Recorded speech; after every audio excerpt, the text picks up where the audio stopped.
the solution to this exercise, first thing we need to do is set up a slicer. So I'm going to go to the first pivot or any of the pivots, insert a slicer, and we're going to use this lead month end. Once I've set it up, we can maybe just set it up there and do something like that. In order now for this to also drive all of these, we need to click on the slicer, go to the options, and you'll see there's an item called Report Connections. When I click on it, you'll see this contains every single pivot that's in the spreadsheet. At the moment, we're in the sheet 619.1. So you'll see if we come down here. So that's where we are. And in this particular sheet, there happens to be 2 other pivots.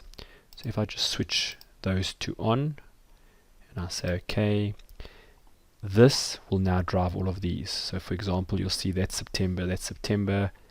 If I click on July here, you'll see that changes, that changes. If we go lower down, this changed as well. So now we've got a single slicer that drives all 3 pivot reports.